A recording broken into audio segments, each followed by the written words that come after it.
harus merubah mindset publik, bukan pemimpin diatur oleh mindset publik. Beda. Nah, untuk itu negara hadir di situ. Di mana lagi negara hadir? Jaminan kesehatan warga. Kenapa? Untuk menjamin agar warga itu stabil, tetap di rumahnya, tidak marah. Jaminan lagi, pajak harus diatur distribusinya. Saya sudah minta kepala Bapeda, coba keluarin data desa-desa yang dekat pabrik. Kenapa? 2026 akan menjadi prioritas kerja gubernur. Kenapa? Gak mau saya di pabrik itu bayar pajak setiap tahun triliunan, ratusan miliar, tapi desa tempat pabrik itu tidak ada air bersih, rakyatnya miskin, tidak sekolah, rumahnya kumuh. Pertanyaannya, duit pajaknya kemana? Kan harus balik ke siapa? Ke tempat dia berada. Makanya saya nggak setuju. Cuman para pengusaha juga, perusahaan juga begitu kelakuannya.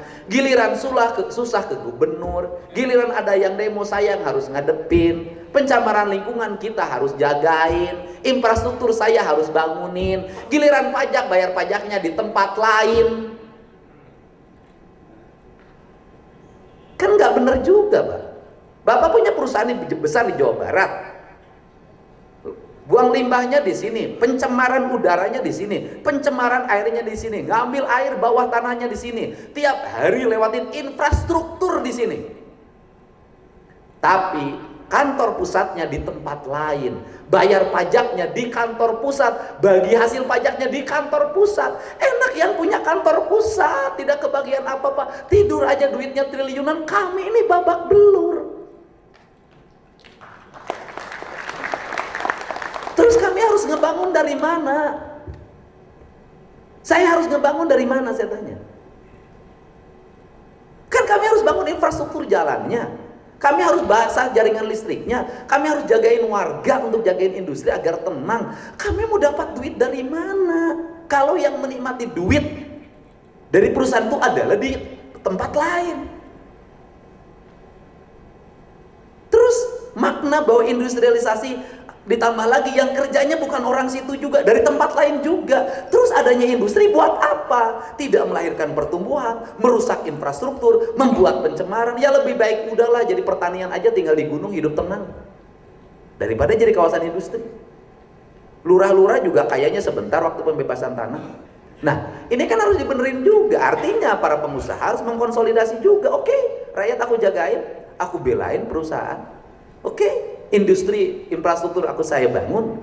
Saya berkomitmen jadi gubernur ini dengan baik, melayani industrialisasi dengan baik. Saya bersedia mewakafkan diri dengan baik. Tapi pengusaha juga harus menghargai. Pada siapa? Pada tokoh-tokoh lokal yang ada di situ. Kadang-kadang kalau sudah mainannya di tempat lain, sudah punya backingan sana sini, kita ini nggak dianggap. Mereka ini datang kapan? Pada waktu peresmian. Mereka itu datang kapan? Pada waktu gunting pita. Ada problem, kita yang ngadepin. Tapi badan ibu digini-gini sama mereka, bukan sama kita. Kadang-kadang kan itu problem industri. Kan saya ini orang yang ingin meluruskan semuanya. Rakyat harus benerin, aparat desa harus benerin, kecamatan harus benerin, bupati gubernur harus bener. Tapi perusahaan juga harus bener. Contoh, ini Pemprov udah bener nih, nyari kerja kita terbuka dong, nyari gawe, nggak usah ngantri-ngantri, nggak usah lagi orang bawa map demo-demo di pabrik. Saya tadi telepon pabrik yang ngadu pada saya, ada kelompok orang lah mengatasnamakan lembaga ngancam. Saya bilang besok saya datengin. Saya begitu. Tapi perusahaan juga benerin dong manajemen HRD dan lingkungannya, jangan ikut calon tenaga kerja. Dan terbuka sama kita ketika dibuka nyari gawe, ikut dong daftar. Artinya Anda semua meminta birokrat bersih, bebas KKN, tapi di perusahaan juga manajemen personalia yang menerima karyawan dan menerima duit, saya minta dipecat dari perusahaannya. Tegas ya Pak. Jangan minta pemerintah harus bersih. Oke, kita bersih. Jangan minta pemerintah harus bebas dari KKN, siap. Tapi ingat, di perusahaan juga tidak boleh ada KKN. Anda juga harus terbuka. lowongan kerjanya sekian, rekrutmen tanpa biaya, dan umumin. Kalau manajer HRD tahu kerjasama dengan lingkungan masyarakatnya, terima duit, saya pecat. Kenapa? Wibawa, Pak. Dan ini terjadi di mana-mana, saya tahu kok. Nah, artinya negeri ini akan baik kalau semua orang baik, Pak. Tapi negeri ini akan buruk kalau semua orang buruk. Tapi kalau semua orang buruk menjadi baik. Saya kan tidak tahu. Satu orang makan pete bau, satu keluarga makan pete nggak bau. Saya jadi gubernur tidak peduli, nyaman. Tidak akan lagi paduli lah, rek mobil truk tibalit, rek jalan butut, yang penting aing bisa pelesir ke luar negeri. Gak ada masalah. Terus saya dapat tunjangan, bahkan kalau mau dimanfaatin biaya operasional saya cukup untuk saya jalan-jalan ke luar negeri, nggak usah dibagiin ke warga. Tapi karena sayanya mungkin tiap hari mikirnya itu, ya sayanya jadi nggak enak. Kenapa? Karena saya nggak mau lingkungan seperti itu, kan begitu, Pak.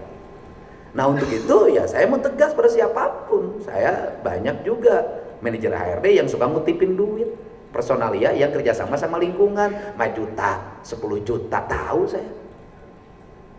Nah, sehingga penegakannya susah. Nah, untuk itu mari kita bersama membangun investasi yang kenapa? Saya tahu investasi itu standarnya adalah bebas KKN. Saya tahu negara-negara yang selama berdirinya industri itu nggak pernah ngasih uang apapun, saya tahu, saya paham. Tahu mereka yang penting ketentuan pemerintah sekian saya bayar, ketentuan pemerintah sekian saya bayar, nggak usah tawar-tawar. Ada negara seperti itu. Saya sebutin Jepang.